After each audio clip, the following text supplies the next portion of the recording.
Okay, you're live. Thank you. Welcome, everyone, to the Chaska Human Rights Commission meeting of Thursday, May 27th, 2021. As you can tell, this meeting looks a little different. Due to the COVID-19 pandemic, we are holding our meeting via video teleconference. Because the City Council of Chaska has declared a local emergency during the COVID-19 pandemic, state statute allows us to hold our meetings remotely. Even though we are not meeting in person, we want to make sure the public can participate. If you have joined the Zoom meeting, you will notice that you are muted. We have a moderator on the call who will unmute those who wish to speak during the public portion comment of our meeting. Public comments will be reserved for visitor presentation, public hearings, or special circumstances determined by the Commission. Once we reach those part of the agenda, I will ask if there are any public comments. If you wish to speak and have joined the meeting by computer or tablet, please click on Participants on the bottom of your screen and then select the Raise Hand icon. If you wish to speak and have joined the meeting by phone, please press *9 to raise your hand. Once your hand is raised, the moderator will announce your name or phone number and unmute your line. Please remember that public comment is provided at the discretion of the Commission and is meant to provide productive discourse on subjects and topics related to the City of Chaska. Speakers shall refrain from comment or behavior that is deemed disorderly, derogatory, obscene, indecent, or off-topic. Any person engaging in such speech or action may be muted or removed from the meeting. Those of you who are watching on Comcast Channel 15, please be aware of the following. Some of the commissioners, city staff, and presenters are presenting and participating in the meeting remotely. There is a delay between the live meeting and the broadcast, and all commission actions will be taken by roll call vote. We're working hard to make sure you can be heard as we protect everyone's health and safety. Later in the meeting, we'll be talking about when we resume live in person. So watch for those details. Thank you for your patience as we continue to work through this unprecedented situation. So Nate, would you please do the roll call for us? Sure will. Thank you. Haga. Present. Commissioner Castillo. Present. Commissioner Hubbard is absent tonight. Commissioner Sanderson. Present. Commissioner Spreadberry. Present. Commissioner Welbert. Present. Commissioner Sienna White is absent. Commissioner Lisa White. Here. Commissioner Dante Hughes is absent, and Commissioner Carlson. Present. All right. Thank you. You should have all received the agenda for the meeting. Are there any additions to the agenda? I'd like to amend the agenda to add items 8B as items of interest. Are there any other amendments to the agenda? Having heard none, may I have a motion to approve the agenda? So moved. So moved by Seth. Is there a second? Second. Second by Kaylee. Any further discussion? If not, all those in favor signify by saying aye or yes when Nate does the roll call. Oh, I'm sorry. Hannah, did you have something? Okay. Nate, please. Yes, Commissioner Haga. Aye. Commissioner Castillo. Commissioner Sanderson. Aye. Commissioner Spreadberry. Yes. Commissioner Welber, Aye. and Commissioner White. Aye. Motion carries. Excellent. Well, tonight we have a very special guest with us tonight. Chief, you have been with us before, although you may not know all of the faces that are on the screen for you this time. And so I'd like to welcome you back and look forward to hearing your comments about your department's activities. Thank you. And as always, I appreciate the invite, getting the opportunity to come and speak with you tonight. And I know I have a list of questions that was provided to me in advance. I think there's 12 of them on here, and some of them might get a little complex, but if at any point in time you have questions, you want clarification on something, you just want to have a discussion, I mean, feel free to cut me off and we can work through some of these things. So, and then at some point in time, this will show you my true understanding of technology like Nate. I will have something to share my screen if I can figure that out and show you our use of force continuum as well. So that said, I don't know if you have the questions in advance as well, but I'll just kind of paraphrase the questions and start working through these. The first one, is just a general question of how the Chaska Police Department's policies are established.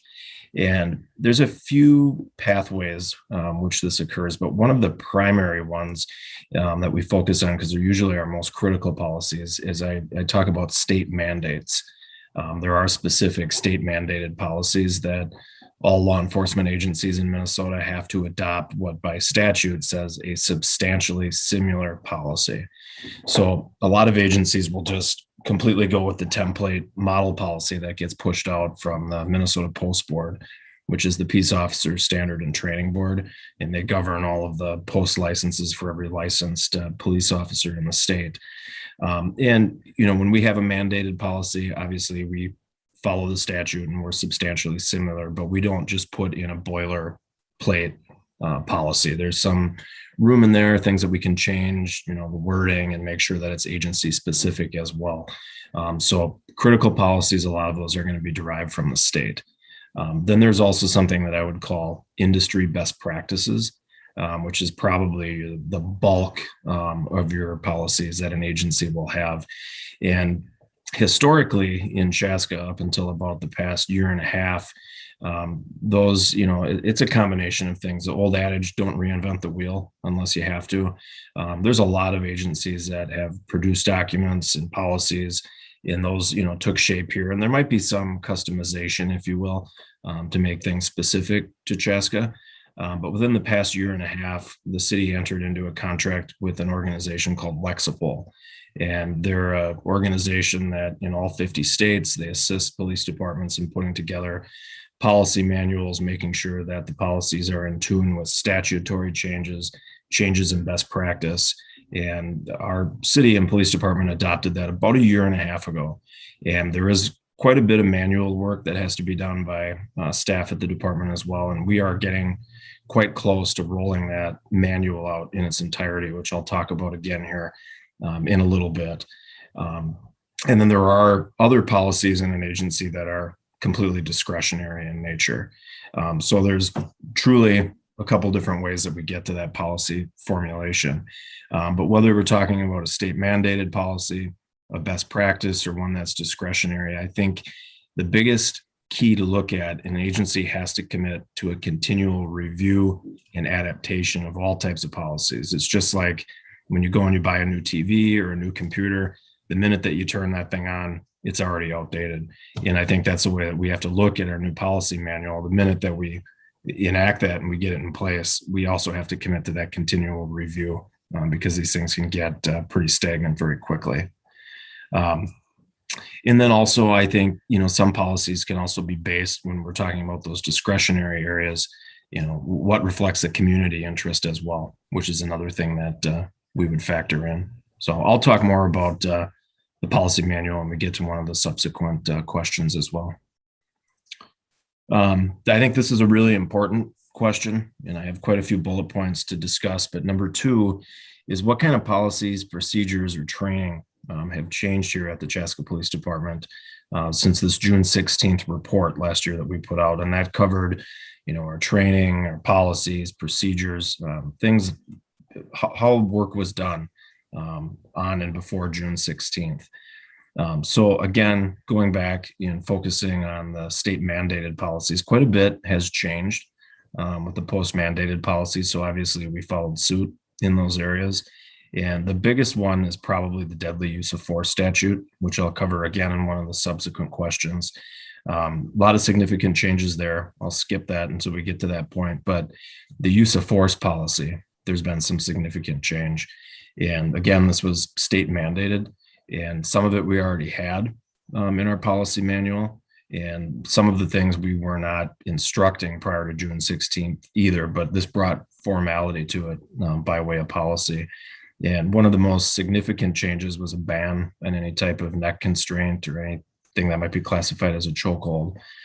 So that is specifically banned in our policy. And then also the notion of the duty to intercede, which again is a question, one of the subsequent questions that I'll address. So those are two big changes under the use of force statutory language in our policy.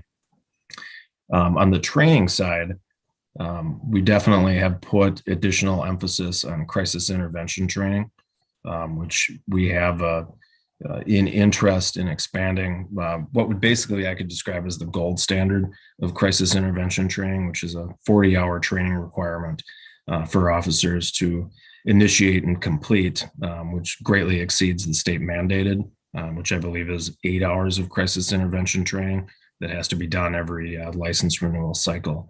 And it takes a while to get the entire staff trained through the 40-hour CIT, because obviously we have to take a look at patrol staffing, making sure that we're keeping our shift minimums covered for service to the community. So quite frankly, it's going to be a multi-year effort to get everybody trained through that 40-hour CIT, but that's definitely what we're striving for.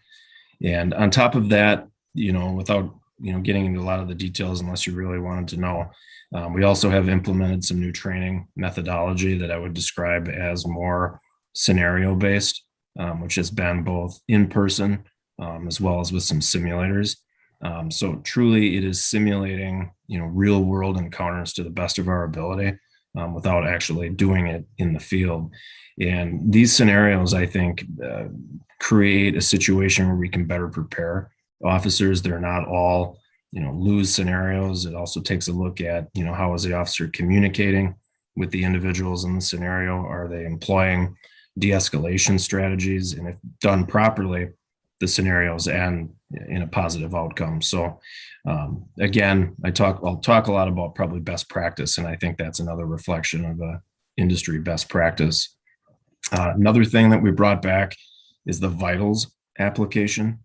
And some of you may be aware of what that is, but essentially what this is, it's a software application or an app that can go on a smartphone.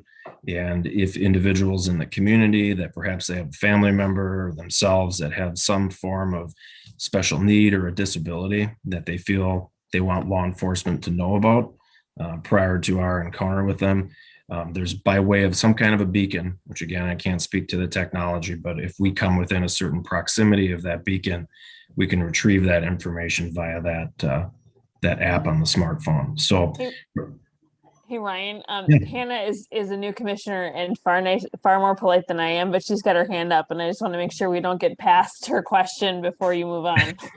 I'm sorry, I see it now. That's small and yellow and not attached to my body, so it's easy to miss. Can you just explain what is covered under the crisis, or the definition crisis for crisis intervention? Is that, I'm assuming mental health falls under that, but what kind of is considered a crisis? What does that cover? It covers so much. It's hard for me to define it, not being a clinician or a psychologist, but there is, I don't want to call it on a layperson's level, but a non, clinician level. There is some coursework in there that talks about some of the more common mental health disorders and issues that law enforcement might face, things to recognize as part of that response. And then, what is the best approach in communication to whatever type of mental health issue we might be able to identify in the field. And again, I'm not a clinical expert, but trying to differentiate what type of mental health issue somebody's experiencing, and then are there strategies in ways that we can best communicate with those individuals, whether it's giving them distance, making sure that we're speaking in a certain way. I mean, just a whole bunch of strategies that come from clinicians and experts. And then also a great deal of that is hands-on kind of simulated situations where they have actors that come in and they'll act in a manner that they're having some sort of mental health crisis, and then they evaluate what the officers have learned and see if they can implement a practical solution to what they've learned. But the term mental health crisis, I think, and again, in a non-clinician definition, I mean, these are folks that are experiencing, whether it's an acute or a chronic mental health issue, their ability to reason, their ability to understand commands, whether it's, substance fueled or it's some sort of mental health issue. It's just, these things have broken down. There are other steps that law enforcement can take before we have to resort to a use of force situation. It's a great question. I'll try to pay attention to the hands if they pop up again. I think another item that we've covered, and this came up, I think probably 2 weeks ago now. We had a use of force training, which was just solely classroom based. And we really talked about a different approach, which you could either call it like a tactical pause approach. You could call it just slowing things down in response to an incident, and trying to work out, what do we know? What's the totality of the circumstances when we're dispatched to a particular situation? How are we going to handle the suicidal subject? How are we going to handle somebody with a known mental health disorder? And then weighing that against the use of force and the deadly use of force statute if we encounter a very critical type situation. So really just being more methodical in our approach and trying to define some of these uncertain elements of the new use of force statute, which I'll cover in a little bit. So just trying to take a different approach in initiating a dialogue with our staff, because one of the biggest things that law enforcement has seen in the state, I can describe it as a paradigm shift, has been with the deadly use of force statute. The previous one was in existence for probably 40 years. And from the time frame in which we were given the Attorney General's interpretation of what this new statute meant to when it became effective on March 1st, I think we had about 10 days to try to train that and try to get an understanding at some functional level with the officers, which has been a very difficult task because, of course, we're all creatures of habit. People that went to school for law enforcement and trained for 5 years, 10, 20 years or more, it's definitely been a big change. And I'll try to break that down the best I can in one of the next couple of questions. Another thing that's also changed since that report is the sheriff's office in the county did implement what I could describe as a co-responder for mental health calls or crisis calls. And that is a service which, when that individual is on duty, we also utilize that. And that can be used either in combination with law enforcement, hence the co-responder model, or there might be times where the scene is safe and law enforcement can actually clear, and that co-responder can take over whatever type of care or follow-up might be needed with the individual. So I think we've had some success with that already. And another significant change that we've had is we did add an additional patrol sergeant to the police department ranks. And again, industry best practice, but we're trying to inch towards 24/7 supervisory coverage at our police department. And that's not minimize the great work of the patrol officers, because truly, and I'll talk about this more later as well, I think our officers do this job for the right reason. And I think their heart is in the job for the right reason, to serve our community. But there are things that the patrol sergeant is responsible for that patrol officers are not. And some of that are the initial steps to how we would investigate internally the use of force, how it would be documented, and then also that initial response to any complaints from the public, making sure that we're being responsive to complaints, making sure that that particular resident has access to a complaint form, and notifying command staff as appropriate. And also, again, that notion of a tactical pause concept, just making sure that we have somebody equipped with some tactical leadership, supervisory ability, just making sure that we are slowing things down. And if something has to be done or approved at the supervisory level, we have that person available. I don't see any hands. Number 3, which somewhat related, but do we intend to change any policies, procedures, or trainings? And absolutely. Like I mentioned when I started, we definitely endeavor to a continual review and adaptation as we need to. So that's going on here every day. Again, with Lexipol, I think that's going to be an important one because that will help ensure if there are statutory changes, if there's best practices that change that impact policing in Minnesota, we'll be notified of that. And then we can make determination if that's something that we want to change here. This is something that's being mandated upon us. So it removes some of that human error component when we have that information provided to us. We also did just transition to a different record management and CAD system. So that may not seem like a significant shift. I can tell you it's been a source of headache for a lot of the staff members is learning a new computer system. But what I hope with this new record management system, and the reason why I've been delaying what I'm going to talk about, is with the new record management system, I hope to develop some kind of a report that we can generate that will essentially query uses of force that might be used by the officers, the type of force, the number of uses of force that might be used, and then putting that into our information portal on our website. It's not like it will be a live time update.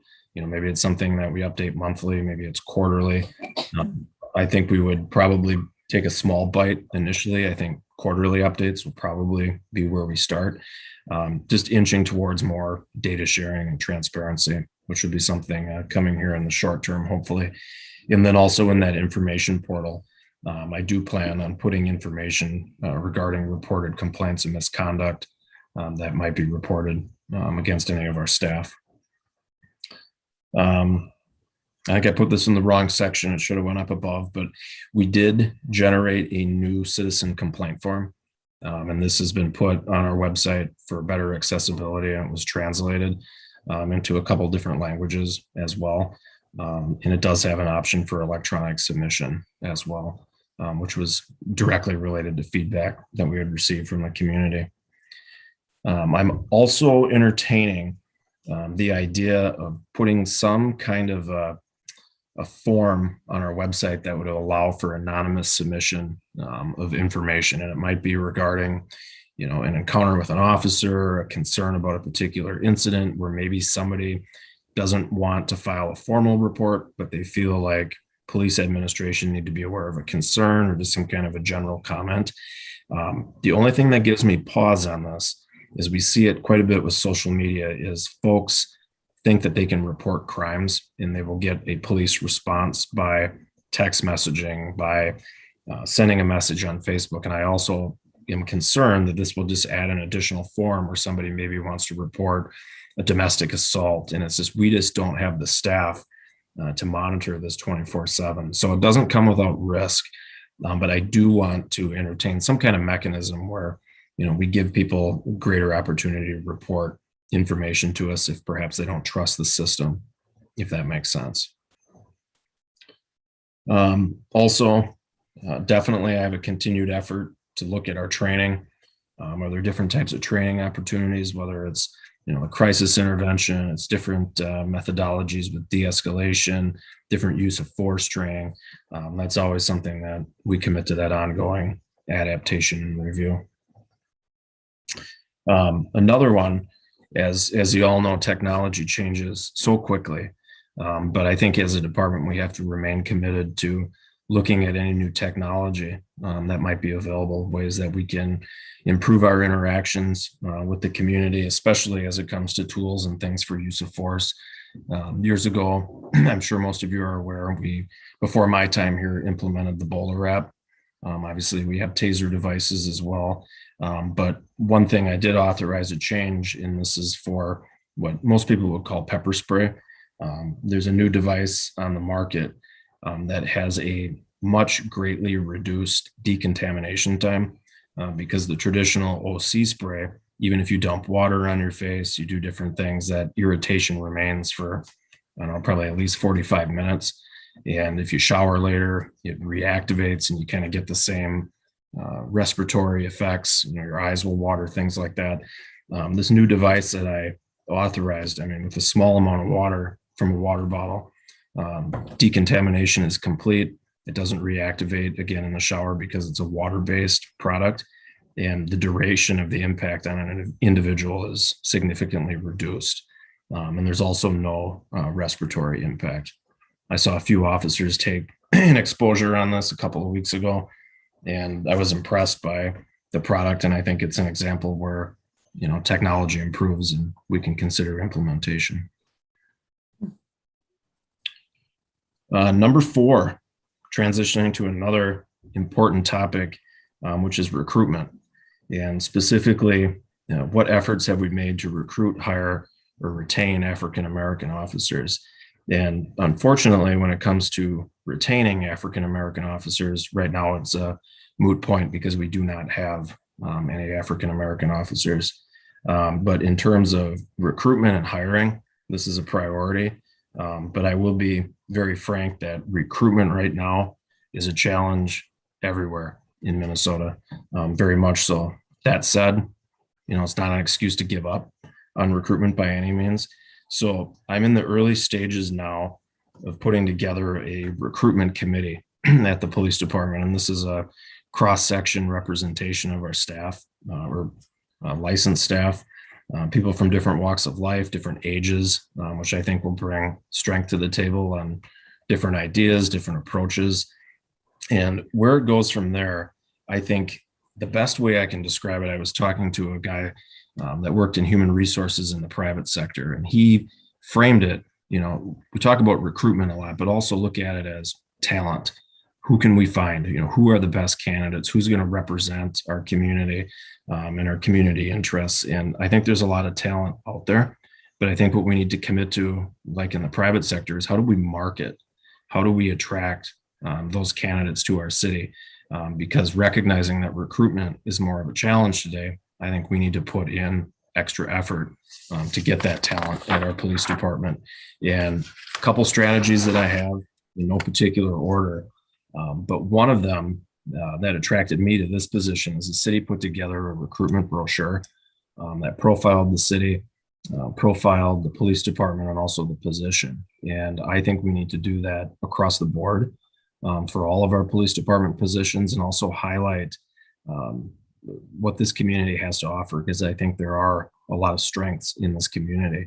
And I also think there's a greater deal of diversity in this community than a lot might think, which from my prior experience, if we're trying to recruit an officer from a diverse background, whether it's a Somalian, whether it's a Latino, an Asian police officer, African-American, there is a strong desire to serve in a community where they feel like they can make a difference. And this is definitely very prevalent in the Somali community and the Asian community, where we're talking about cultural differences. So I think this is often something that gets overlooked in recruitment. If there's a way that we can tie in to our recruitment brochure, the census information, what's the breakdown of our population and our demographics. So this is all a work in progress. I'd be lying if I said it, I had it all mapped out so far, but I think it's important for us to think outside the box. Also, I think as part of that recruitment effort, considering attending different job fairs that are currently planned or are in the works, and then also working with the different law enforcement programs across the metro to see if, again, not me, this cross-section group of officers who are maybe a little bit younger and can be more impressionable upon potential recruits, but going out and talking to them and trying to stress, you know, what we have to offer here at the department, some brochures, and just a way to try to make these connections and distinguish us from the long list of agencies that are hiring. And another item which I'm considering, and hopefully this can take flight, would be to take a look at our community service officer structure currently and seeing if we could create essentially some kind of a CSO internship position, which could definitely be a very good recruitment ground for future police officer openings, because a requirement would be that the CSO intern maintains a active educational role in some kind of a police officer program. So basically, they're going to school to be a police officer. They can get some specific experience in the field. As a CSO, the agency gets to know them. They get to know us. Hopefully, that becomes a perfect pairing for those desired candidates.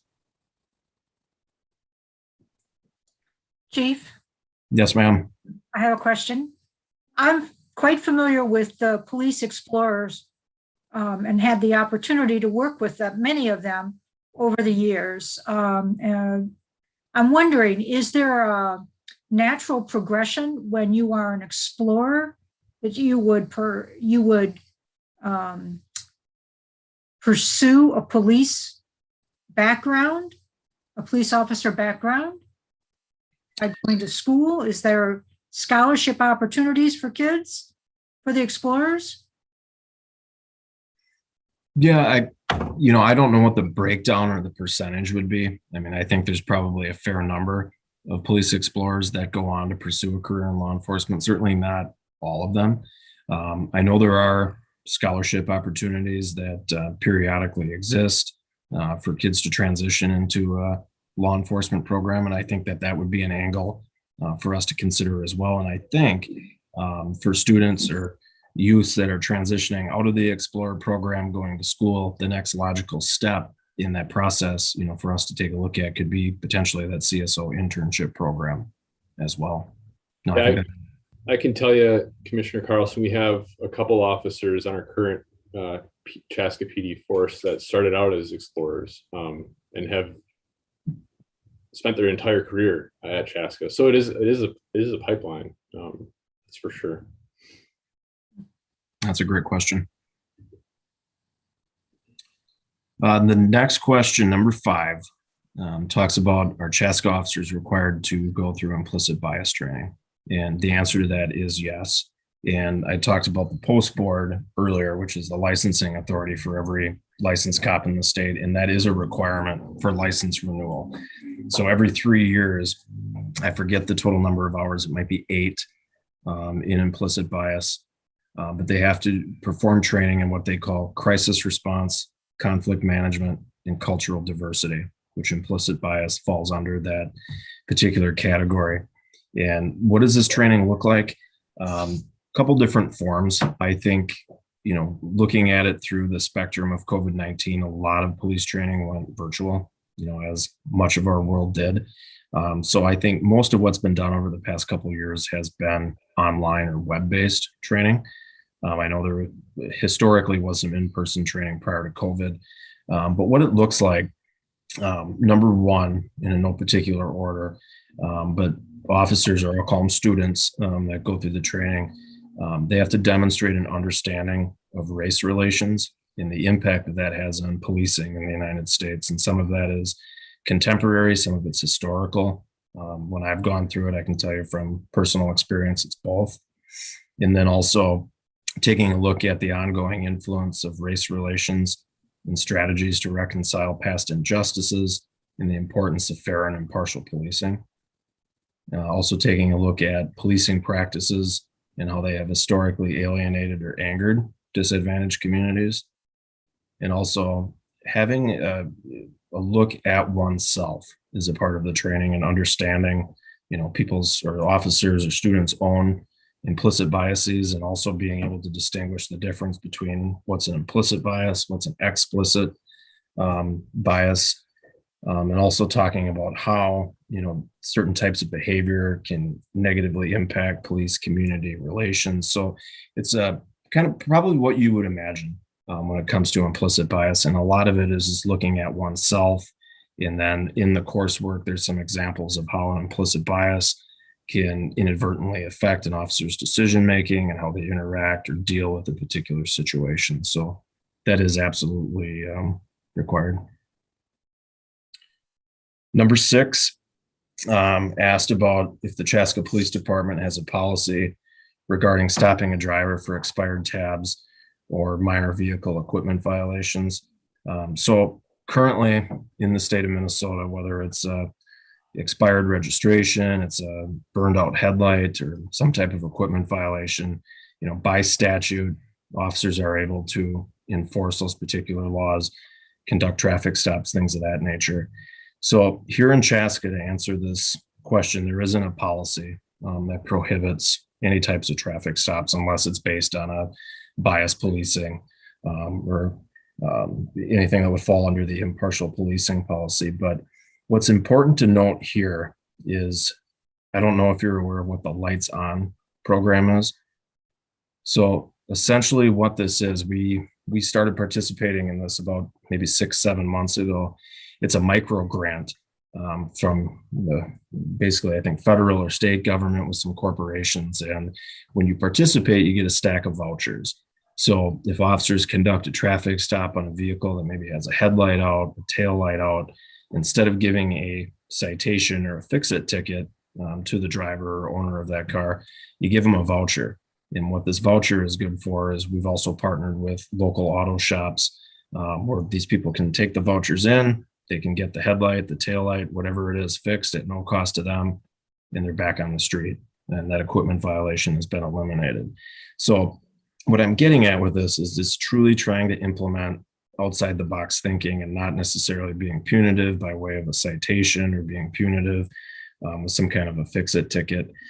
Because what is important to me, and obviously if the state, by way of a police reform bill, they change and make the license tabs or, certain types of equipment violations secondary offenses, of course, we will no longer conduct those kind of traffic stops. But what's important is recognizing, the need for us to hire and retain police officers with sound judgment, good problem solving skills, and people of good character. Because that notion, each of those is required for what I'm going to say, but there is a lot of benefit in officer discretion. And when the right people are hired, they're doing the job for the right reason. Discretion in policing is so key, because every situation might be a little different. There might be a time where there's applicability to warn somebody versus citing them. And then on the flip side, there might be other situations where the citation might be necessary. And in these particular circumstances, again, it's an issue of officer discretion. And I think if we started, outlawing, an officer's ability to use discretion, we could start to jeopardize, that officer discretion component, which I think is absolutely critical as long as you have the right people employed.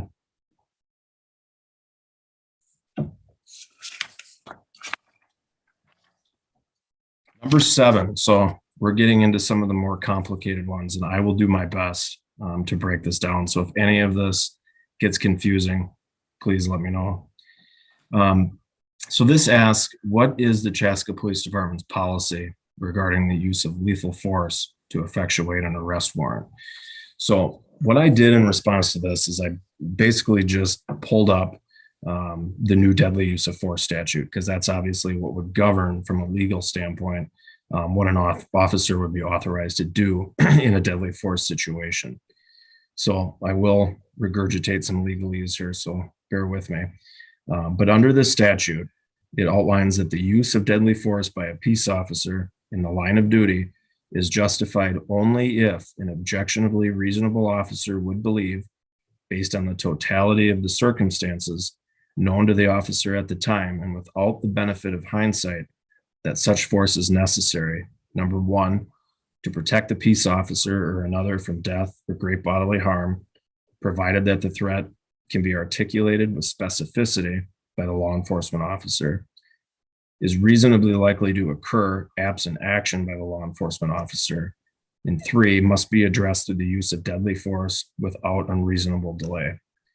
And then it breaks it down to effect the arrest or capture or prevent the escape of a person whom the peace officer knows or has reasonable grounds to believe has committed or attempted to commit a felony, and the officer reasonably believes that the person will cause death or great bodily harm to another person under the threat criteria in clause 1, items 1 through 3, unless immediately apprehended. So I'll break this down. in how I interpret this under the context of an arrest warrant. So let's say a hypothetical situation, we have two officers that try to do a warrant pickup on somebody, let's say with a felony warrant for assault. Let's say the officers knock on the door. Let's say a third party, not the person with the warrant, answers the door, invites the officers inside, and let's now say that this individual with the warrant brandishes a firearm and tries to take that third party hostage inside of the house. So looking at these elements, can you articulate with specificity a threat? Is it reasonably likely to occur absent action from the officer? And must this be addressed to the use of deadly force?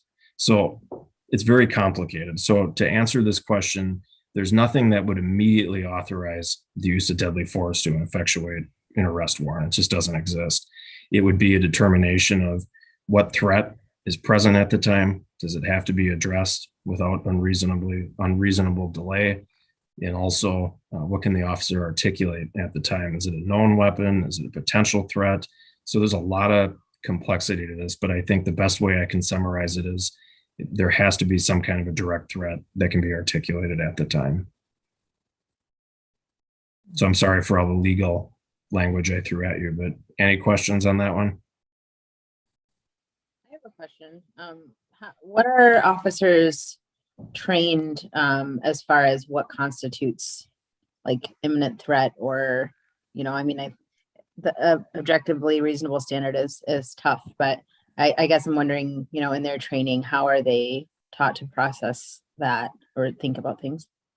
Right. Well, it's changed quite a bit, and quite frankly, all across the state, there is an effort right now to try to break down and understand what this new deadly use of force statute actually means once you translate it off of paper. And there is a section in here which I didn't even read in the context of that question, but it talks about the notion of special care that must be employed with persons that are quote unquote only a danger to themselves, specifically suicidal subjects. And that's where a lot of the law enforcement training is focusing on now, in taking a look again at the totality of the circumstances and what's known at the time. And to answer your question in the best way that I can, is that notion of that tactical pause concept, slowing things down, is really where a lot of this training and discussion is happening. Are there ways that we can reduce our contact with individuals right from the onset? So we don't get into these, potential situations where, deadly force might become required, especially where that special care provision comes into place. Otherwise, what we're looking at now is a situation. One of the biggest changes to this statute is that 1, 2, and 3 area that I read, and what can be articulated is the big switch. What used to say, I think it talked about like the likelihood of a threat, or I forget the exact language, but this word articulated is a big change. So what the legislative intent is in this situation is the officer has to be able to articulate what that threat is. So to me, I think we have to talk a lot about and look at in training, what can the officer articulate? What was in the subject's hands? Could we confirm that was it a gun? Was it a knife? In trying to reduce the misidentification of an object in somebody's hand, because I'm not a legislator, I'm not an attorney, but that word articulate, I think, talks more about like if somebody quickly turned around and had a cell phone in their hand and the officer misidentified what that was. I think it would be tough to articulate that as a deadly force threat. And that is what we're trying to highlight in training. So when we do scenario-based training, whether that's with a live person or it's on some kind of a simulator, it's putting officers in those situations to see how they would react, what types of preventative measures that they might take, again, to slow things down, take that tactical pause concept, and try to eliminate the possibility for that deadly force encounter. I have a question. Yes, sir. How does fleeing play into effectuating an arrest warrant and using lethal force? Is fleeing in and of itself a reason to use lethal force? Would that have to be fleeing a particular purpose to cause harm, or just fleeing in a vehicle, for example, create an instant harm to other people? How do you Sure. fleeing? Yeah, to answer in a very simplistic way, no. Fleeing in and of itself would not, create any justification for the use of deadly force. Unless, let's look at a worst case scenario. Let's say you have a school shooting, and the officers arrive on scene. It's confirmed, let's say, that there's students or kids that are down, and now you have a suspect running out the front door with a shotgun, and they're running towards a group of kids or something, trying to get out of there. Is that person fleeing? Again, going back to the statute, can you articulate the threat? Is death or great bodily harm likely to occur absent action from the law enforcement officer? And must it be addressed through the use of deadly force without unreasonable delay? That might fit. But in a more everyday example, like say somebody shoplifted and they're taking off from the retail store. No, that would not, necessitate in any way, shape, or form deadly force. Same thing in a vehicle.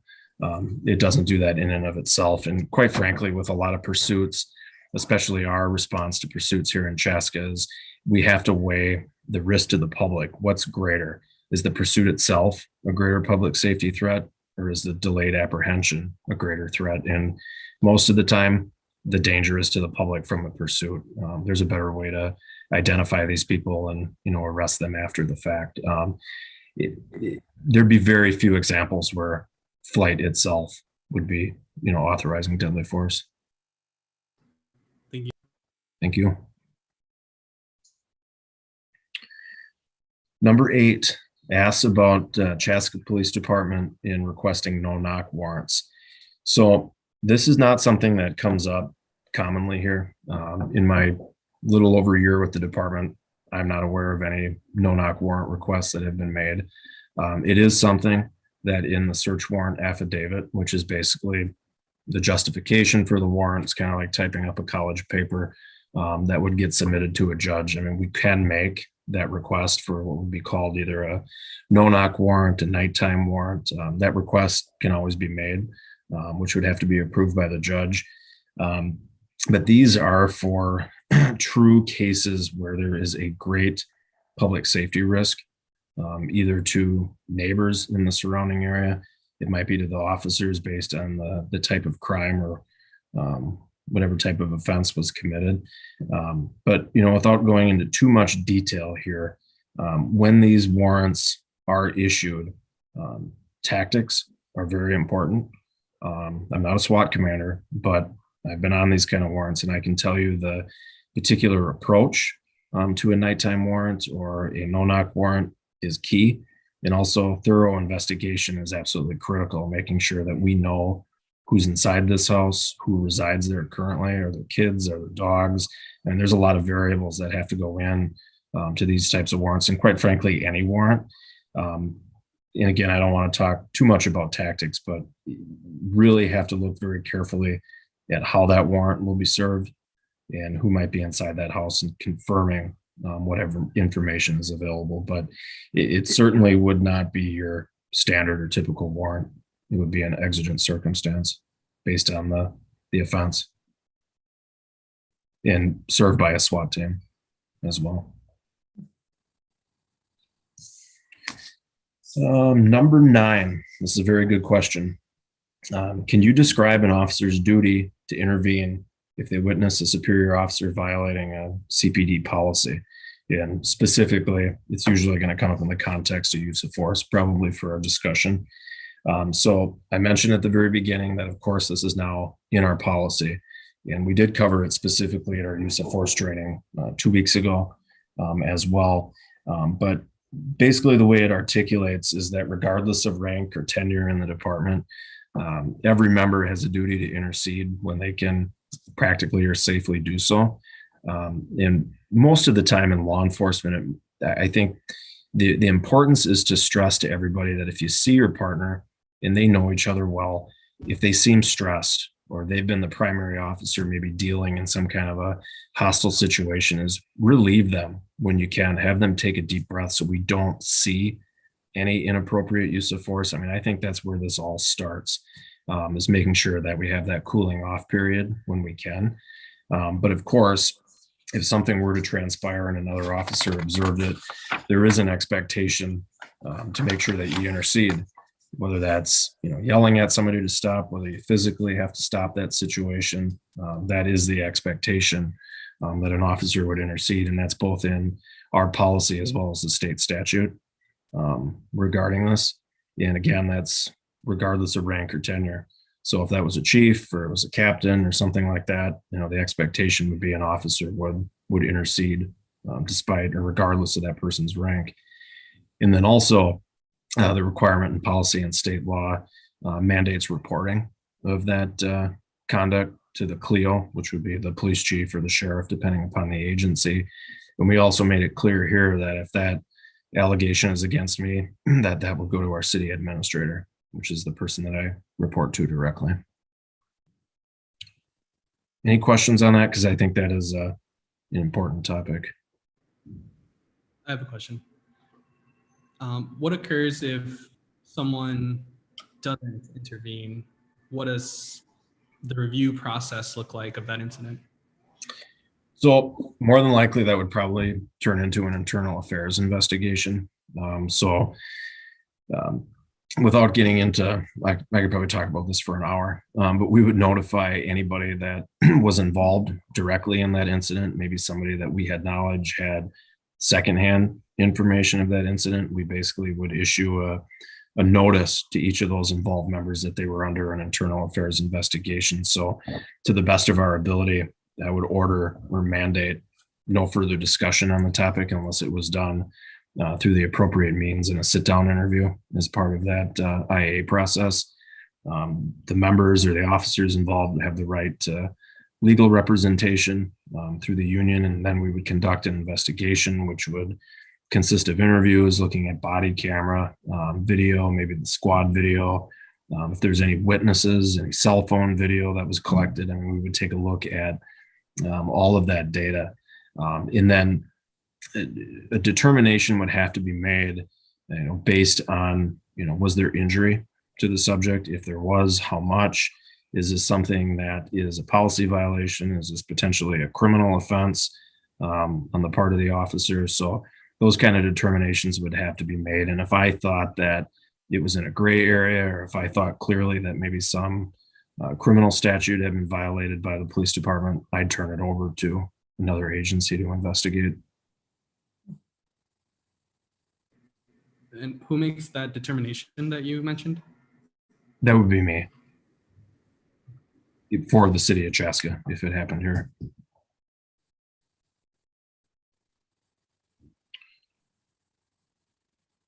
Use of force continuum. Here's the moment of truth for me to see if I can get the screen sharing to work.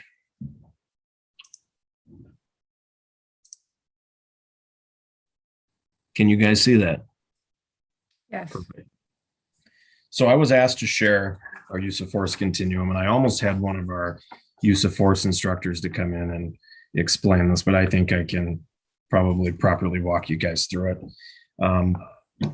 So you'll commonly see at departments, I know some of them have transitioned away from a use of force continuum, but this is not uncommon to still see this. Kind of walks you through everything on the spectrum of use of force, if you will. So if you look over in the blue area on that half of the semicircle, these are compliant individuals. So we used to call this basically officer presence, but also simple directions. This could be something as simple as, can I please see your license? Please come over here, talk to me. This is something where there's no contact with the individual. Everything is compliant at that point in time. Or strategic. It might be, again, talking about that slowing things down in kind of a pause concept. Are there ways that we can set up a particular scene to cool things down and be strategic? That's where this would fall. The next in the green area, which transitions into a yellow, passive resistance. So these might be individuals that are non-compliant. They might go stiff or they might freeze up. So they're definitely not complying with directives and things that the officers are asking of them, but they are not actively resisting. They're not being assaultive. So these, probably the best way I could describe this is if there was a situation where you had a large group of demonstrators that maybe were laying across a roadway or across a railroad track or doing something where they were not necessarily being resistant, being aggressive, but passive resistance. So some options which would be authorized on the use of force continuum, a pepper ball saturation, which essentially it's a irritant device. It would not be impacting them directly, but it would be deploying that somewhere in the air or nearby to get some of that irritation to hopefully gain compliance. Chemical spray. I talked about that new product that we'll be getting here in the next couple of weeks with the lower duration of exposure will be important. Same thing with bowler wrap, pressure points, or what come along is essentially an escort. So we'll be putting somebody, grabbing their arm, escorting them. So not significant uses of force. Moving up the continuum, active resistance. This is something where the subject might be threatening, body posture, pulling away. They might be extremely impaired, self-destructive, which is something that we might see where somebody's destroying the inside of a business, destroying the inside of their home, where this active resistance could quickly move to a subject being assaulted very quickly. So what I should say is every time you move up, on the continuum, obviously the actions of the officers, whether it's for control or it's use of force for some kind of a defense, either the officers or others, those things escalate. And also what I should have noted at the beginning is that these things are very fluid. An officer might come into a situation where somebody's assaultive at first, but then through some commands, we might gain compliance and you might be back down to the compliant subject, or vice versa. It might very quickly go to a different level of force. So it's something to keep in mind as we work through this. Not necessarily the officer has to go to one section before they try another. It's truly based on the threat that they're facing and what they're observing.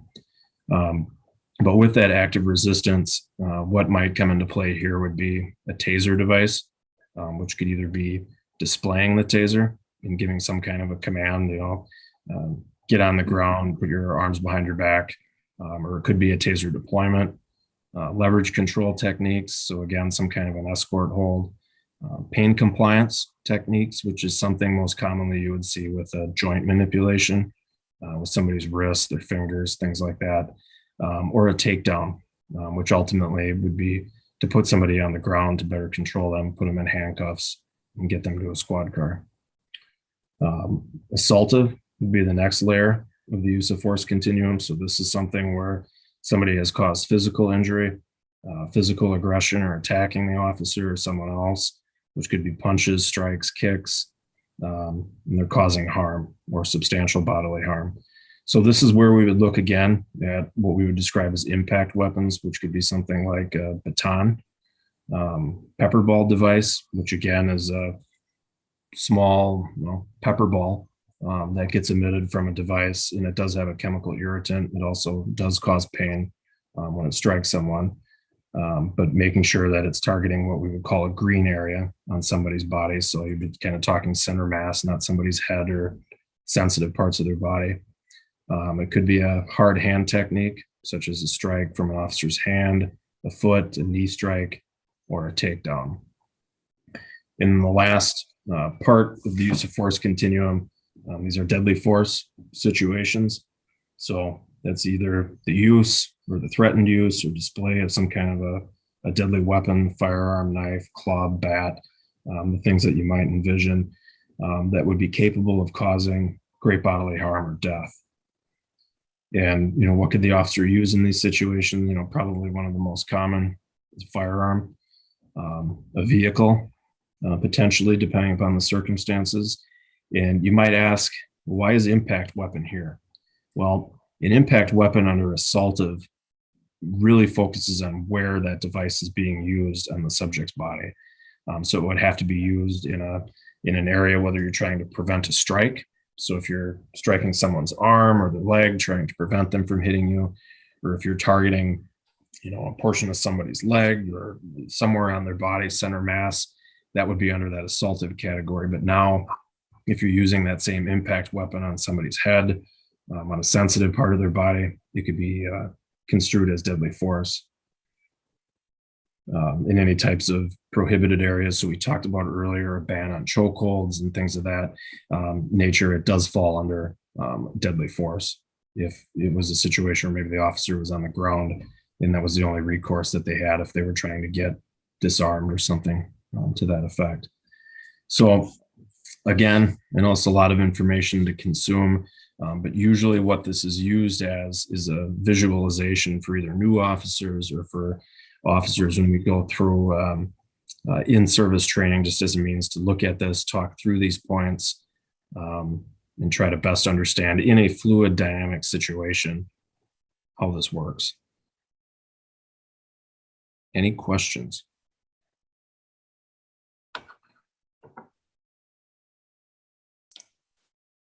Yeah. I'm surprised I figured out the screen share. Number 11, how does a citizen access CPD's written policies? So this is kind of in transition as we speak. Currently, you would have to come waiver request to the police department, and we would get a copy of that and provide it to anybody that wanted to review it. I'm hoping in a few months' time, when we're done with our Lexipol rollout, it will be on the website in its entirety. So if somebody wanted to look at the whole manual, they wanted to print out a particular section, it'll be indexed and people will have access to that anytime. And then lastly, and also probably one of the most important questions on here is, how can the Human Rights Commission continue to build trust with the community and specifically communities of color? And I'm open to ideas on this as well. So please don't feel like I think I know all the answers to this, but what I think there'd be great benefit in is, whether it's serving as some kind of a partner, serving in some kind of an advisor role, or just providing general feedback to the police department, I think it is going to be pretty critical as we move forward and we try to continue our efforts of community engagement and outreach with the community. So I think that kind of doubles down or reiterates that I'm open to ideas in your feedback. And also something to consider, if any of you or all of you would be willing to partner at some different community events that we either do currently or things that we have in the works. And a few things that come to mind is I'm hoping in July, we're going to be able to finalize this date soon, as we're going to have a community picnic, which is going to be co-sponsored by a few different groups. And what I really want to do is get as many people in our community from different walks of life to come to these events. And how can we market this? How can we make people feel comfortable to come, network with the officers, talk to us, and just kind of initiate those dialogues with specifically people that traditionally don't attend? Because I think that's what we're really missing. And if there's some form of outreach or marketing that we can do, if you have any ideas, I think that would be a good example of how you guys can help CPD. And then also other engagement. It might be Night to Unite. It could be our Citizens Academy. Just the different forms of community engagement. If any of you are ever interested in taking part in any of those events, please let me know. I also have a number of initiatives in my mind, things that I want to start, which would, again, be a lot of community meetings, going out, trying to, get that comfortability for people to join us. And I think there could be some room there for growth if you guys have ideas.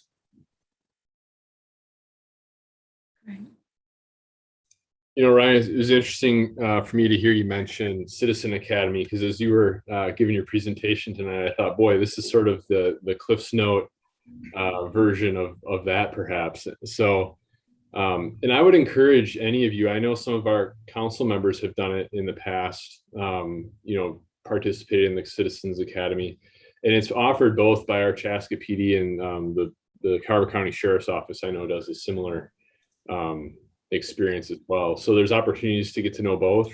And I would encourage you, if you've got any interest to dive in, much further into things than what Ryan previewed tonight, that'd be a really good opportunity to do that.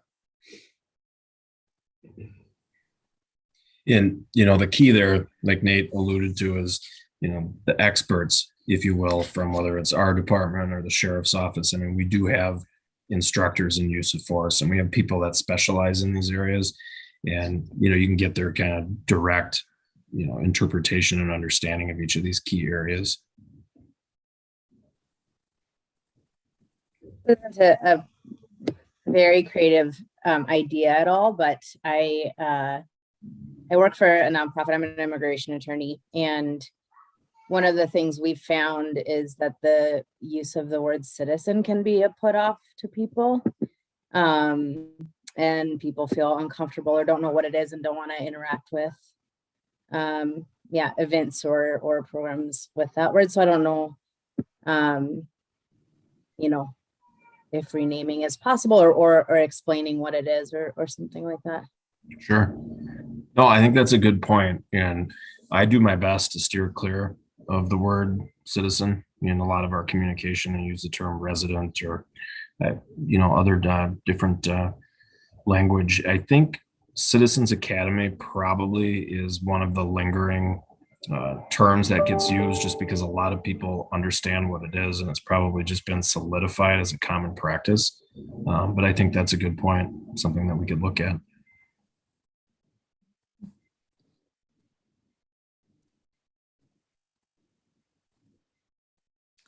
Well, as always, I appreciate the invite. I'm always happy to come here and speak. If you have questions like this, these were great questions that were put together, and I'm always more than willing to take questions, or you want me to come and speak about a topic, or if you think of ways that we can partner. I always appreciate the opportunity to speak with you. Thank you so much for being with us tonight. Thank you, Chief. Thank you so much. You guys take care. Ryan? Kevin? Yes. Do we have any public participation at this point? We do not. So I think that was it for visitor presentations. Thank you. Whew, after such a topic, can we move on to just the business? Or do we need to have a few moments to talk about what we just heard? Okay, I see thumbs up, so we're going to continue on our agenda. Sarah, it looked like Iter was just about to maybe say something. Oh, I'm sorry. Okay, thanks, Nate. I was the one who posed the questions or sort of wrote them up, and I just wanted to say that the chief gave really educational answers. He struck me as candid and honest and knowledgeable. And I just want to point out that I really do appreciate that he came in and spent an evening with us. This is an area where a lot of us in the country are having discussions about changes, especially in communities of color, and it's an extremely important topic. There isn't a lot of agreement across the board on the different changes that can happen, and I'm definitely not an expert in policing.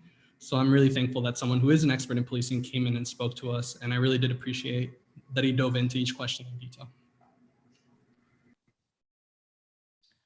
I couldn't help but think while he was talking about the events that we are made aware of that have happened near and throughout our country. And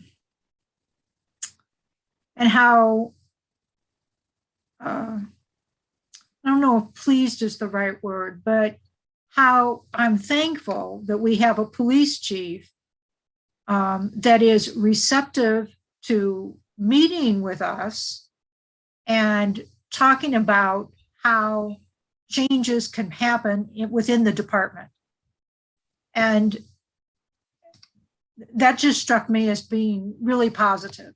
So I agree with you, Eder. Thank you for preparing those questions.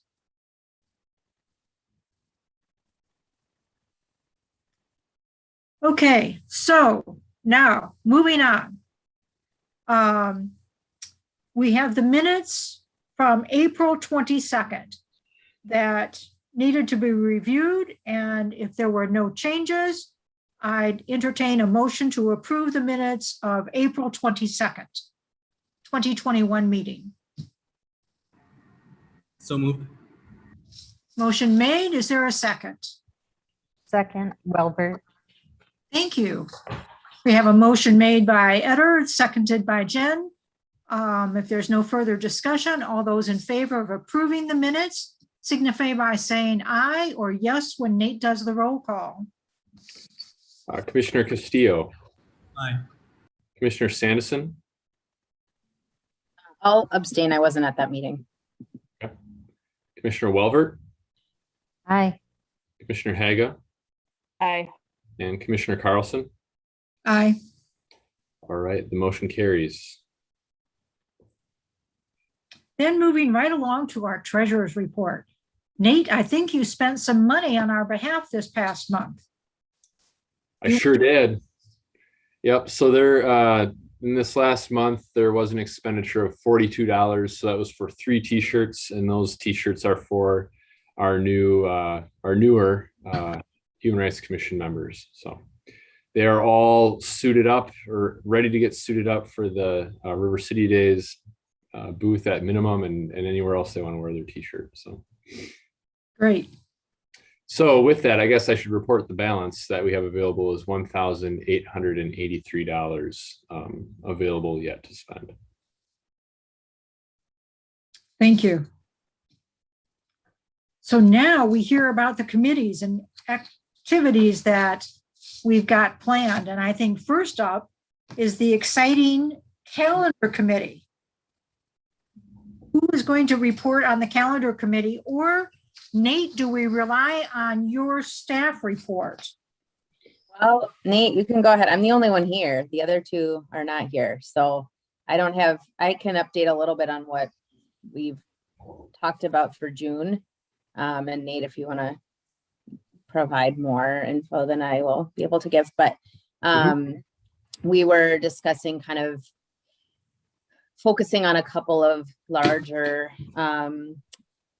not events necessarily, but just ways that we can celebrate and acknowledge different affinity months or days throughout the year, focusing on a couple big ones so that we can actually, do something and do it well. And then like for the rest of the months where we're not able to put on something larger to, we can write out a statement or do something to acknowledge some of the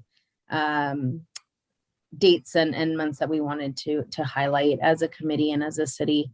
And one of the first ones we decided to focus on is coming up in 3 days, is Pride Month. And so we had a couple of discussions about what we could do. One of the things that we discussed that did not really get off the ground was participating in the Twin Cities Pride activities, thinking that there would be likely a parade and that we could go as Chaska, not the Human Rights Commission, but anybody in the community march in that parade together, partnering with Southwest to take a bus up there and kind of do it all together as a community building event, but also kind of an outward looking event. But they're not having a parade this year again, unfortunately. So they are doing a festival of sorts in July. So something we can talk about for sure, but doesn't fall within Pride Month. So that was my piece of it that got derailed. And we will hopefully, be able to participate and do something like that next year. And hopefully we will not be in the same pandemic situation, and that they can kind of go forward with all of their the typical kind of celebration activities that they have. Do you want to update on the other pieces of it, Nate? Sure. Yeah, I can do that. So another portion of that, Hannah was talking about participation in the Pride Festival in Minneapolis. the committee also talked about using that as maybe a kickoff activity, so to speak, that would then resume back in Chaska afterwards and doing some sort of a gathering in the park. And so there's been some ideas thrown around about what that could look like. The idea, I think, is generally to keep it fairly simple, at least to do it this year, wanting it to be approachable, nothing that feels, over the top or anything, that people can come and just sort of join and feel comfortable being together and enjoying each other's company. I think that's kind of the theme as I've grasped as we've talked through it. So we've kind of taken that and run a little bit. When I say we, I think the committee has been involved, but I've also been working on this along with Tessa Syverson at Parks and Rec Department. And we've been trying to figure out how could we, pull something together and what would make some sense. And so I want to report out some of the things that Tess and I have been able to bring together here and get your feedback. We've been working on this, and I think actually just earlier this week it came together quite a bit, because fortunately for us, we were able to get in connection, and thanks to Commissioner Haga with the Gay Student Alliance, we were able to get connected with their sort of teacher leader. I don't know what their official title is, but they're with Chaska High School. Miss Bernhardt is her name. And so Tessa and I were able to join one of their meetings on this past Wednesday, and it was very informative and fantastic group to get to know. And I think they're excited that the Human Rights Commission is showing interest in them to start off. And so they had tons of great ideas to share with us, and I think they also had some excitement that there could be an event here that they are being asked to help plan and pull off and invite their friends to and be participants in.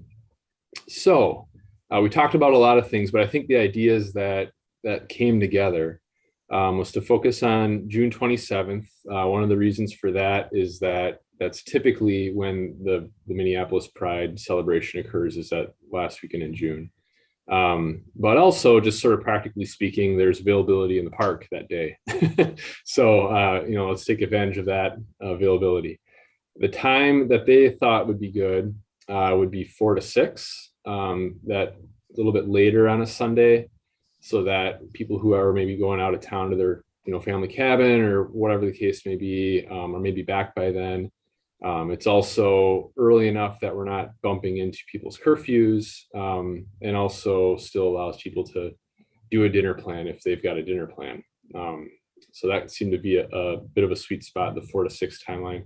It's also not too long that if someone wants to stay the whole time, it doesn't feel like a marathon experience for them either. So activities that we talked about, they were definitely interested in having food available. We talked about, how to pull that off and what could work.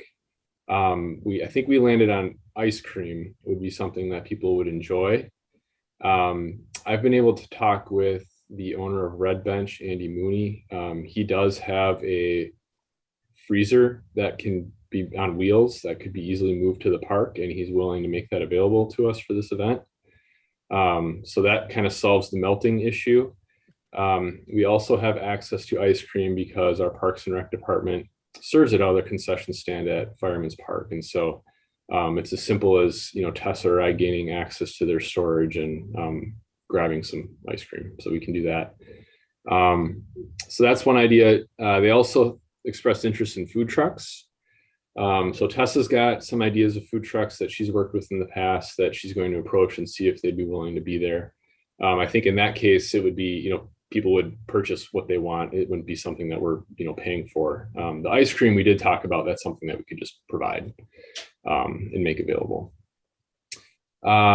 Yard games. And so we have a block party trailer that the Parks and Rec Department has. We could pull that down to the park, open it up, and there's enough yard games in there to occupy a full weekend, much less 2 hours of time. So we can pull out some stuff and have it available for people to, just engage with and interact. And then they thought it'd be good to have kind of a formal activity.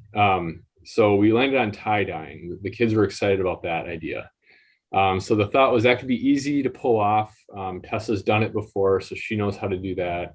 And the idea would be that people could just bring their own thing, whether it's a t-shirt or white cotton garment, and they can tie dye it on the spot and have that be an activity going on.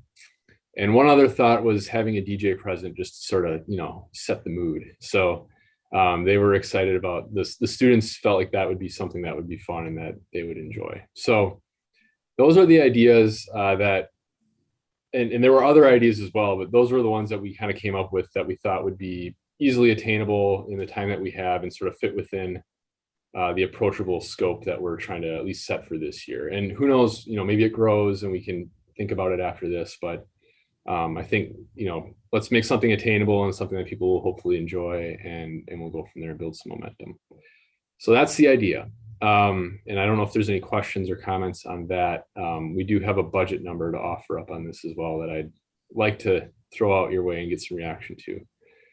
I have a comment. Quick. I just am so impressed with how this has come together in such short amount of time. This is something that we've never really recognized in the time I've been on the commission, and I am thrilled to see that we are, giving some recognition and creating a super fun community event, it sounds like. So I really look forward to seeing how this goes and how it can grow in the future. So thank you. I have a question for the committee. How will we promote this event? Well, we talked about that with the students also. That was something that we wanted to get from them on, how can we best reach you? And it's not that this event is only for, students of Chaska High School. I think it's really intended to be for the community and for anybody to join. I can tell you, I like ice cream and yard games, so I imagine, my kids will be there. We have a rule in our house that you always have to catch the drips. And so that's important when you're eating ice cream. But I think to promote it, the city, we would use all of our channels, our social media. We've got multiple different ones. So Park and Rec, our city, PD, I'm sure would promote it as well. We'd create an event out of that so it can easily be shared. I think the hope would be that the school district would participate in that.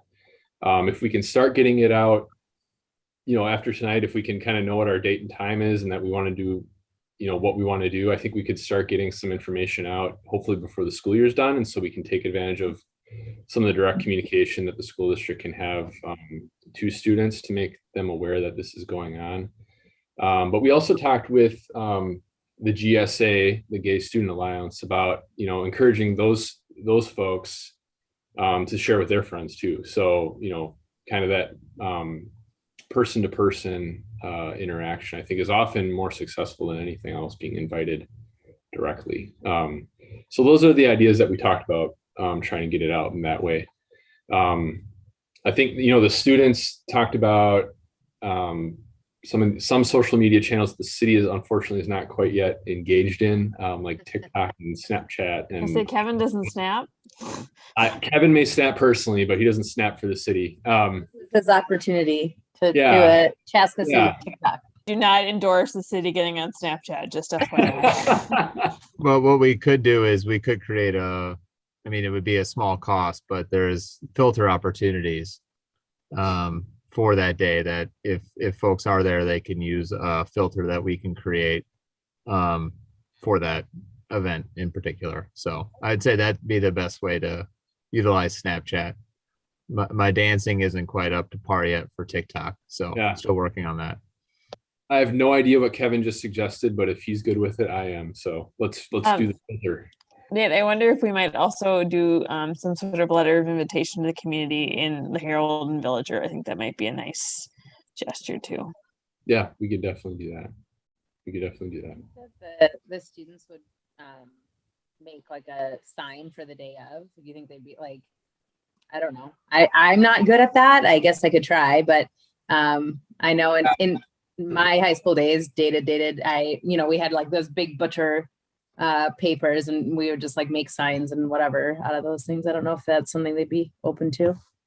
Yeah, it may be. I think one of the things that I want to do after tonight is follow up with Ms. Bernhardt and talk to her about, we're proceeding and this is the plan and we'd love to engage with you, and what are some things that the students may be interested in assisting with, and kind of approach it that way.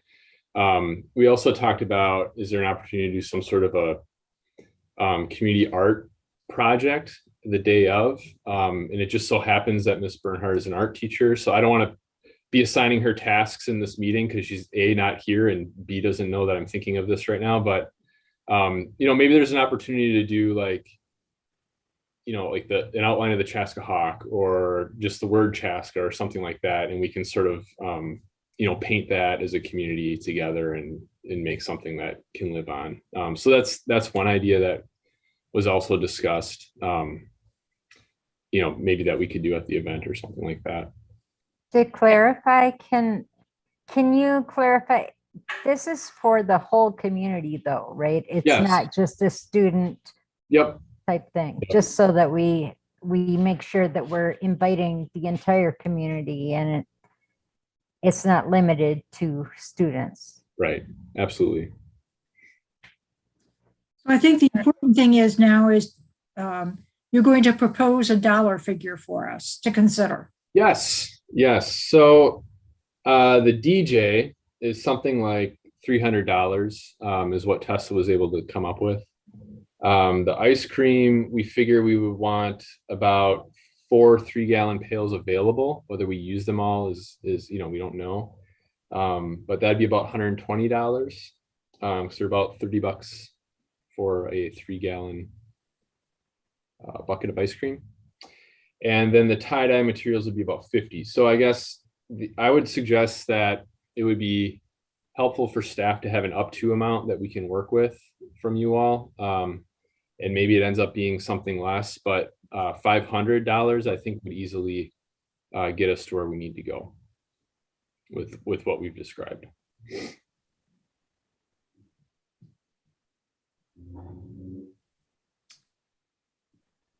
Is there any questions about this proposed Pride celebration? I love the idea. I wonder, Nate, about what is the responsibility or cost incurred if we extend an invitation to food trucks to show up? Do we have any, is there any cost on our end for that? Because I think it might be nice to, like, I'm thinking about, I don't think we'd want any more investment in ice cream on a first event than what you've described, but it might be nice to have some other options, especially as we think about different folks from the community that might attend. Yeah, I think, well, typically when a food truck comes to town, it needs to get a permit for the location that it intends to be at. With this being a city-sponsored event, I think we would probably waive that permit fee for the day. So it's a $100 permit. So we would waive that for the day, and so they wouldn't incur that cost. But that really ends up not, that's not going to come out of your budget as an Human Rights Commission. But beyond that, I don't know that there would be much more to do. I didn't expect that, but I just wanted to ask to be clear, because I think it might be nice to like put out the invitation to have some folks as we try to think about a larger audience and what might attract folks to come. I'm assuming this is Fireman's Park we're talking about, and City Square Park, but yes. Yep.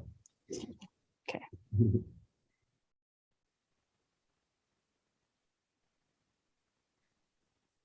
If there are no other questions, would someone like to propose a motion to approve up to $500 for expenses related to sponsoring a Pride celebration on June 27th, 2021 at Chaska City Square?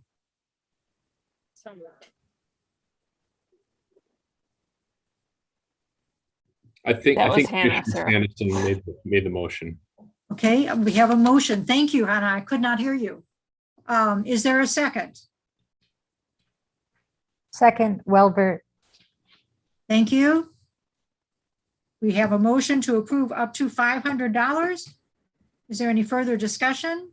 If not, all those in favor, please say aye or yes when Nate does the roll call. Commissioner Castillo, Aye.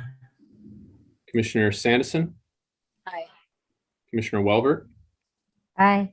and Commissioner Haga, Aye. and Commissioner Carlson. Aye. All right, the motion carries. I have a request. If the commission is in agreement, could we get a special notice that there will be a quorum present at this event? I'm assuming we all want to be there to support it. Yeah, we'll post it. I also think as we move forward into the planning, we may have volunteer opportunities or needs. Ice cream scooping is one that comes to mind. And also assisting with the tie-dye station is probably another that would come up. So I throw that out. We may enlist your assistance, so we'd appreciate that. Really One other careful. thing. Oh, go ahead. We'll have to be really careful if we're wearing our yellow t-shirts. So to get dye on them. Well, it could make them even more exciting than they already are, I suppose. That's true. What I do want to share, we did talk about more than just this event with the Gay Student Alliance. One thing that we talked about, and it was, thought about maybe with this event, but we decided it may not work, was to do a movie viewing. And the students were really excited about that concept, but the sun doesn't set until like 10 o'clock or whatever. It doesn't get dark enough, and so it just wasn't going to work for this time of year. But then we started talking about, what if maybe later at some other time we explored doing a movie viewing at the theater at the community center, and got the gallery outside, that maybe we would do some sort of a art viewing or something, and make it like a upscale feel, movie viewing night, right, where you could have some food and sparkling apple juice or something. I mean, we can do wine and beer, but I don't know if we're doing a student event that would be appropriate in that gallery space. But I think there's opportunity there, and they did seem excited and interested in that sort of a concept. So we'll see where that goes. But I just wanted to let you all know that that was another thing that was discussed, that maybe we could put something around in the future. Great. Next, we have the program committee. And I believe Nate prepared visitor presentations for the next several months.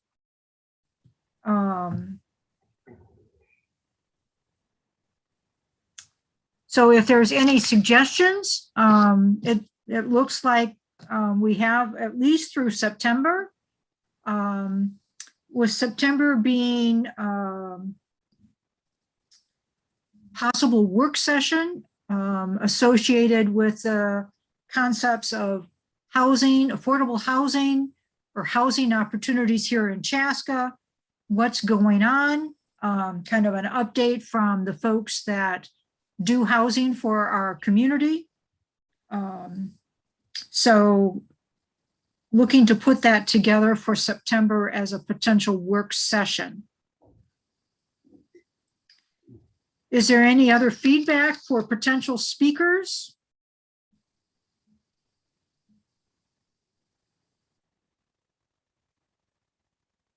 Great, then this list has just kind of been prepared for our information. Yeah, I just want to clarify, the invitations have not been extended yet. This is sort of a recommendation, but it seems like everyone's good, so I can go ahead and pursue those. It may end up being, different based on availability as far as specific months and things like that. I do have confidence Nate Cabot will be available in July, but I also think he'll be flexible if we need to accommodate someone else. So, but if we do want to do this, housing opportunity discussion in September or, sometime this year, I'd be curious to know the group's thoughts on what format would make the most sense. I do wonder that if that ends up being on a Human Rights Commission meeting night, that maybe it would be best to do it as a work session that evening, as opposed to a formal meeting, because then you can really just dedicate that discussion to that topic, and not feel like, we've got to have, we have to get into other business and things like that. So assuming we wouldn't have anything pressing in September, which I don't know, right now, I don't think we would, but that's a little bit off. That I think would be a good way to go about it. I think that sounds like it makes sense because that could be a long discussion. Yep. One other thing this is a little bit shifting topic a little bit, but I do want to pass on Commissioner Hubbard, who's not able to attend tonight, asked that I just share his thought that, and I think he sits on both the calendar and the program committee. He's seeing a lot of overlap, and wondering whether, there's a consolidation. And I don't know if that necessarily has to happen tonight, or I don't think that was his intention even to request that happen tonight, but just, he wanted to share that observation, I guess, that he's made.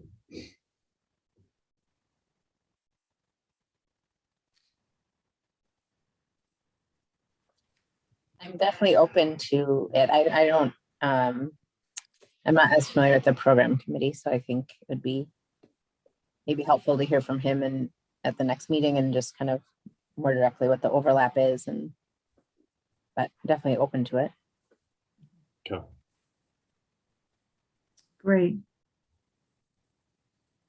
The Webpage Committee, that's Hannah and myself, and we haven't met, but we are going to commit to meeting with Kevin. We did have our initial meeting. Right. Mhm. So we did make a few updates. We got Mr. Cabot's face off of the web page. Immediate improvement, I might say. Yep, that was a hard request, but one that was immediately taken care of, remedied. And necessary, yes. Mhm. One thing I did want to I'll just Commissioner Carlson, as long as you don't mind, I could kind of show something that Nate and I have been working on a little bit here. Let me see here. Share my screen real quick. Okay, can everyone see the Human Rights Commission page? Yes. All right, and I'll see if this works on this. But so one thing we were kind of, from my notes that I took from our initial meeting, one of the items that we kind of wanted to look at was, well, there's multiple. One of them would be events. So the Pride event that we would do would get added onto this website as well. So this would be another place that people could go for information on that. And then one of the other topics was the calendar piece, or a calendar piece. So one thing that the city has done, has partnered with a group on a diversity calendar. So it's something that we've kind of put in place internally here, but you can see my mouse, it's I've put it under the quick links for now. So if you get a chance to head to the website, you can click on this link. And let me see, this should pop up. So you should be able to see right now, this is the diversity calendar. So this is the month of May. If you can see that, if the link did take it there, sometimes it doesn't always share the same screen, but there's at the top of each month, there's kind of what is a month long, maybe celebration or awareness. And you can click on these and it'll take you to a little bit more information about that month, or about whatever the initiative or remembrance or celebration or commemoration that's kind of a month-long item. And then you can also see not each day, but there are multiple items throughout the month that you can learn more about.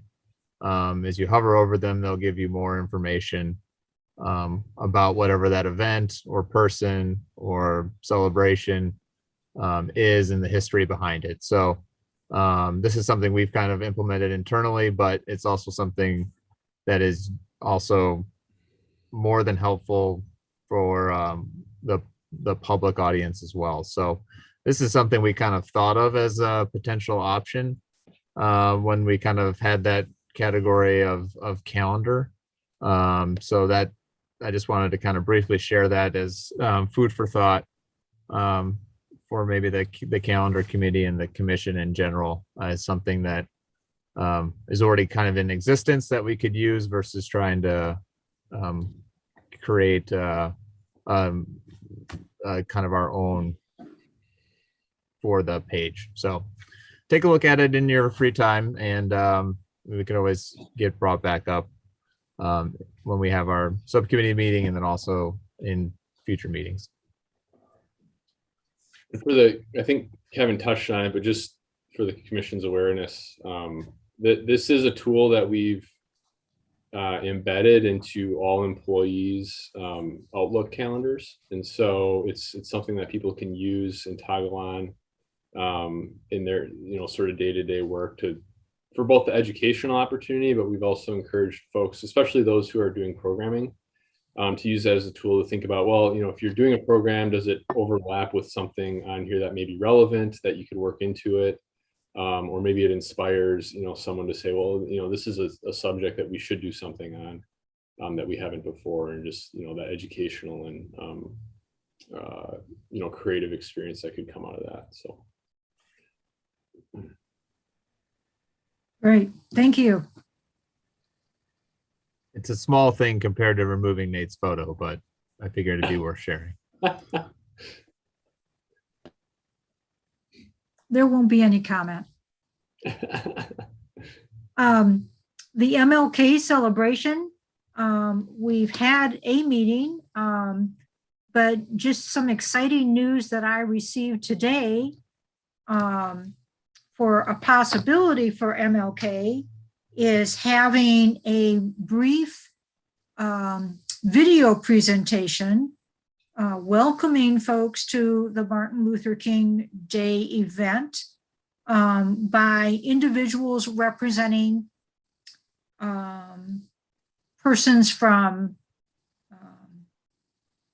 with Asian descent, with Hmong, from Latina, from the Mdewakanton Sioux communities, just giving a brief video welcome to kick off the day for our event. I'm trying to put together some confirmation with names of people that would be willing to do that, but I thought that might be something a little different for our MLK event. We're still pursuing speakers. And our next meeting for MLK planning is Wednesday, June 9th, if any of you have availability to join the MLK Planning Committee. Is Lisa still with us? Mm-hmm. Oh, because she would be ideal to talk about River City Day Committee. This next one, yeah. So one note on the MLK committee, just so folks are aware, we have invited Robin Gordon, who's the equity director at the school district, Yes. to join the planning committee for that, and she's agreed to do that. So this next meeting will be her first meeting joining the group. So Nate, do you have anything about River City Days? The one thing I have to offer up there is there has been a request to look at the Human Rights Commission brochure that's traditionally been handed out and revamp that and kind of refresh it. So in fact, today we were putting some finishing touches on a draft to share with you all. It wasn't quite ready in time for this meeting. But I'll turn that around and share it with the committee, over the next month here and let them weigh in on it. But generally speaking, what we're trying to do is make sure the contact information is correct, A, and then B, we focused on the strategic plan and some of the key objectives that are in there and explaining that to folks so that people understand what the Human Rights Commission is focused on. We also highlight the Human Rights Award and acknowledging that we're seeking nominations. And then also provide information about when you all meet and how to participate in the meetings. So that's kind of generally the direction that we're going with that brochure, and it's the sort of information you'll see on there. Great. Empathetic Response Committee. Eder, that falls on your shoulders. Well, Seth and I don't meet regularly. We just kind of are vigilant of any responses that are needed in the community. As of now, none have been brought to my attention personally, but I'm open to hearing from you guys in the commission if you think that something needs to be said. But as of now, there's nothing on my mind that I think we need to craft.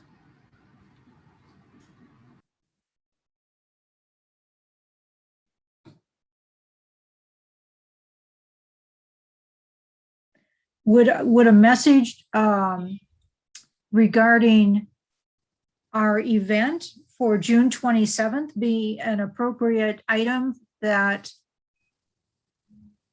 I don't know if it needed a response, but something to the Herald, but you would handle that. Is that correct, Kevin or Nate? You would. That could go, multiple ways. If Eder and Seth want to, feel like that's something that they want to put work into, that would be fine.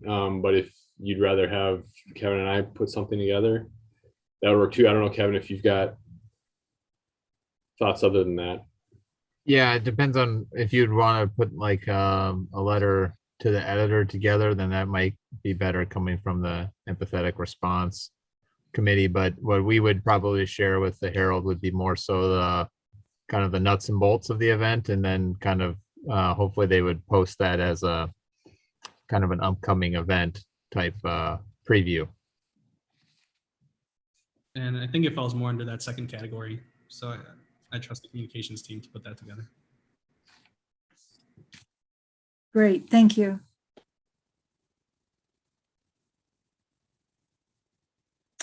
Well, if we don't have any other business for our committees, under old business, we have the Chaska Pedestrian Bicycle Master Plan update. And the city is working in conjunction with a consultant who has prepared a simple, short walk bike survey.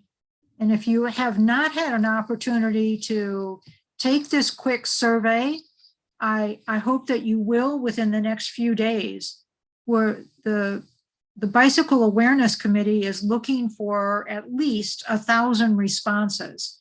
And right now, I think we're about maybe 600. And it would be really great if we could reach that 1,000 mark and use that as a tool to prepare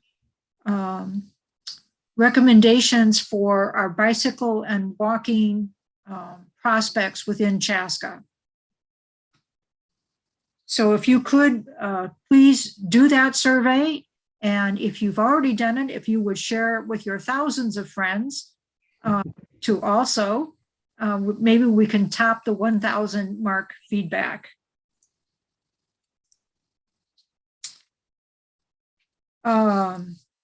Under new business, we have a plan to meet live. How exciting. I believe that beginning in July, as of July 1st, we will be authorized to return to a live meeting format. And that means that our meeting will meet, or we will meet in the city chamber, or excuse me, council chambers on July 22nd, 2021. And so that's pretty exciting. We've made it, gosh, we've made it over a year. And of course, we've learned that Zoom can work. Thank you all for being patient through many Zoom meetings. And I think we're personally, I'm looking forward to meeting each of you live. Yeah, Sarah, so next month will be the last time that you read the intro statement. So, you'll have to leave nothing on the table with that statement when you read it for the last time. Okay, I'll try to. Well, no, I won't. Then maybe turn it into the historic society here in Chaska, Yes. the History Center, and put it in, archives for the ages from there. So. There you go. I do want you to know that Zoom will continue to be an option going forward, but beginning in July, we would like to see all of our faces live. Yeah, just to clarify, the option for Zoom is really going to be about public participation going forward. State statute has laws about where, appointed or elected officials need to be during a public meeting. And so for you all as, appointees to the Human Rights Commission, to participate in the meeting, you'll need to be present at the City Hall Council chamber. So participating in the meeting via Zoom, unfortunately, won't be an option for the commission members themselves, but we can keep it as an option for public wanting to observe or join and be a part of the conversation. Great. And do we have a likely meeting location?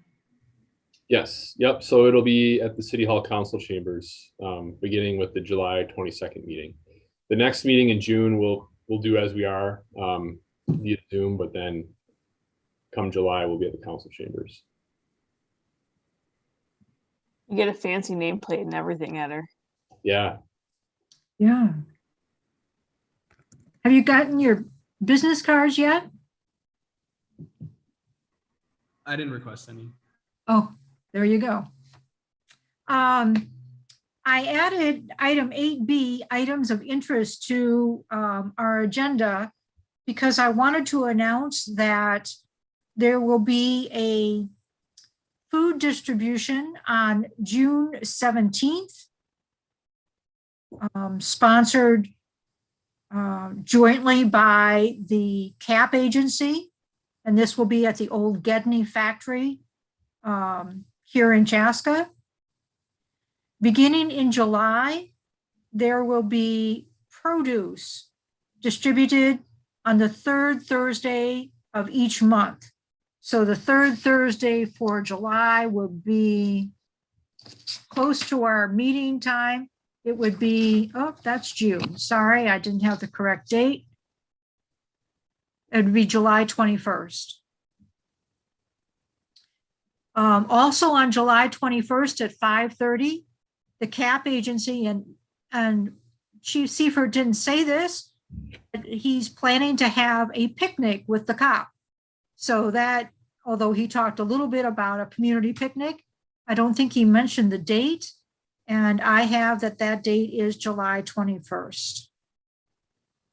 And then finally, just for general information, Head Start is starting their registration for their programs, and that's through the Head Start Family Services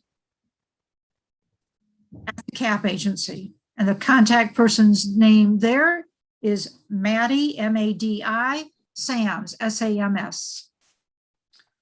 So those are my announcements and items of interest. Does anybody else have any other items of interest? Sarah, just to clarify, the food distribution, is that something we're participating in, or is that just for general knowledge? It's general knowledge. Okay. Several of us on the commission do participate. And I'm looking primarily at Commissioner Cayley, but there may be others that have been participating with that, just for our information. There's usually a call for volunteers and it's really well run and super awesome. So if you have the capacity, I would encourage you. Yeah, and if you're interested in volunteering, send me a note and I can get you connected with that. There's usually like a sign up genius, isn't there? Mm-hmm. Yeah, I did it. earlier on in the pandemic and wasn't able to fit it into my schedule in the last few months. But I mean, if it's continuing through the summer, I would love to get back involved with that. So. Okay. Okay, if there's not anything, I want to thank each of you for your interest and participation tonight. It's been a little longer than usual meeting, but gosh, we learned a lot. So thank you. Our next meeting will be June 24th via Zoom. And if there's no other business for us, I think we can have a motion to close our meeting, but if not, we could all just say goodbye. I'm going to move to adjourn. All right. There will be a motion to adjourn. All those in favor signify by saying aye or raise your hand. Excellent. See you all. Thank you very much. Take Bye, care.